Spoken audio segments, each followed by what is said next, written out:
Morning, David. Would you like to start off by introducing yourself and letting us know who you are and where you come from? Okay, so my name is David Beharall. I'm from CandidSky, and that's a digital agency based in Manchester. Yeah. Great.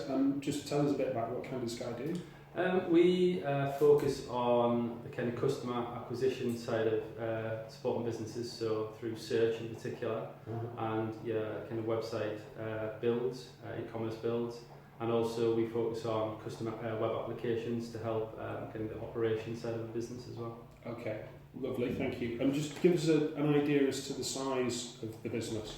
Yeah, so we are now just short of 20 up to 19 people here, and it's a 10-year-old business, but we've seen most of our growth, particularly in the last 4 to 5 years, in terms of turnover and also the size of the team. Okay, and in the next 12 to 18 months, what sort of growth do you envisage? Yeah, I think particularly within the next year, I would see us getting up to more like the 25 kind of size of the team, up to like the 25 level. Right. Currently looking to expand the office space in particular. So yeah, probably up to like 25. Okay. The more work we do in the kind of custom web application side of the business, is where we're kind of pushing for the growth now. Okay, fantastic, thank you. So we're here really today to talk about OKRs, because I know that you adopted OKRs about 6 to 9 months ago, and I'm really curious to hear how you're getting on with them, because you're into your third quarter, your third cycle now? Third cycle, yeah. Yeah, okay.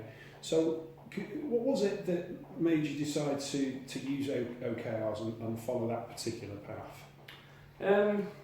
Goes back, the entire 10 years of the company, really, in terms of I've always set goals for the business and personal goals for myself, and as you'll know, there's many different ways to set a goal, and I always have set them. I've always been very much outcome focused.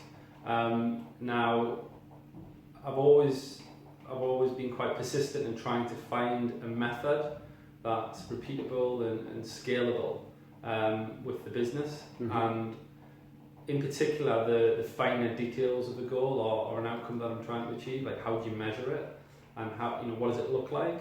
And over the years I've been quite frustrated myself in terms of trying to find a repeatable method, so I'm not having to just think about how I'm setting goals constantly and how I'm working with the rest of the team. More importantly, it's that alignment of the goals. Right. So for me, when I came across OKRs, and immediately, I'll be honest, I was drawn to them by other people that do them. So I was aware that Google they've used OKRs for years, and they started using them when there was only 40 staff. Yeah. So that straight away for me was the kind of like the backing of it has some credibility, this method. And then I found obviously there's quite a few more companies that I'd heard of use it, and the more I investigated it, the more it made sense to me. And it was initially very much I got the concept straight away. It was really simple and easy to understand initially. The broad outline of what an OKR is, how it's structured. So I was drawn to it straight away because it plugged straight into how I was currently setting goals.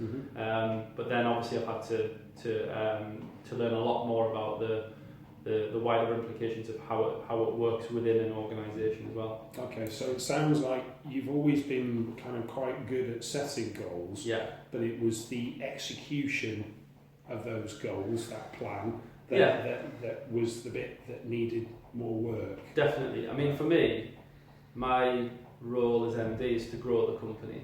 Now, you can't grow a company if you don't have goals, for me, and then goals need to be things that are not your day-to-day, necessarily your day-to-day, responsibilities that you've just got to get done. It's other things on top of that, like how do you make sense of that growth?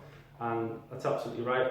Like finding a method first and foremost has been important, but I've always set them goals, and that's why we have grown. But for me, breaking that down into an operational way, like I've got to be able to set them in a simple and concise way and in a repeatable way, but also probably the most important thing is that it's underpinned by the entire company, and I've not really been ever close to that operationally. I think the closest I've got to it is just sit with every single member of the team as often as I can to communicate what we're trying to achieve.